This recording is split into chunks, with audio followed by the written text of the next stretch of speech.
Welcome to অজানা খবর। অজানা খবরে আপনাদের সকলকে স্বাগতম। আপনারা যেখান থেকে দেখছেন আশা করি সবাই ভালো আছেন। তো বেশি কথা না বলে মূল ভিডিওতে চলে যাই। ঘূর্ণিঝড়ে ক্ষতিগ্রস্তদের পাশে দাঁড়ানোর আহ্বান জানালেন শাবনূর। বিস্তারিত জানিয়ে দিব। ঘূর্ণিঝড় রেমালের তাণ্ডবে ক্ষতিগ্রস্ত হয়েছে উপকূলীয় এলাকার মানুষ। প্রাণহানির খবরও এসেছে। ব্যাপক ক্ষয়ক্ষতি হয়েছে এই ঝড়ে। ক্ষতিগ্রস্তদের পাশে দাঁড়ানোর আহ্বান জানিয়েছেন চিত্রনায়িকা শাবনূর। চিত্রনায়িকা শাবনূর তার ফেসবুক স্ট্যাটাসে ঘূর্ণিঝড় রেমালের আঘাতে বিপন্ন মানুষের পাশে দাঁড়ানোর আহ্বান জানিয়েছেন।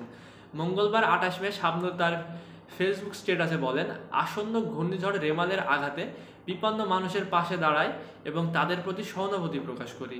মহান আল্লাহ সবাইকে হেফাজত করুন। বঙ্গোপসাগরে সৃষ্ট প্রলয়ঙ্কারী ঘূর্ণিঝড় রেমালের তাণ্ডবে লণ্ডভণ্ড হয়ে গেছে উপকূলীয় এলাকা সহ দেশের অন্যান্য অঞ্চল। এখন পর্যন্ত পাওয়া খবরে জানা গেছে, দীর্ঘ সময় ধরে চলা প্রবল এই ঘূর্ণিঝড়ের আঘাতে অনেকের মৃত্যু হয়েছে। আহত হয়েছেন অসংখ্য মানুষ। হাজার হাজার ঘরবাড়ি বিধ্বস্ত হয়েছে এবং বিভিন্নভাবে ক্ষতিগ্রস্ত হয়েছে লাখ লাখ মানুষ, বললেন শাবনূর। গত 22 মে পূর্ব মধ্য বঙ্গোপসাগর ও তৎসংলগ্ন পশ্চিম মধ্য বঙ্গোপসাগর এলাকায় একটি লঘুচাপ সৃষ্টি হয়। এই লঘুচাপ ধীরে ধীরে শক্তি সঞ্চয় করে প্রথমে রূপ নেয় সুস্পষ্ট লঘুচাপে। এরপর নিম্নচাপ ও গভীর নিম্নচাপ দশা পেরিয়ে শনিবার 25 মে সন্ধ্যায় পরিণত হয় ঘূর্ণিঝড়ে।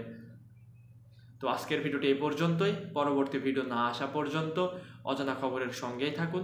ভালো থাকুন, সুস্থ থাকুন। Take care. আল্লাহ হাফেজ।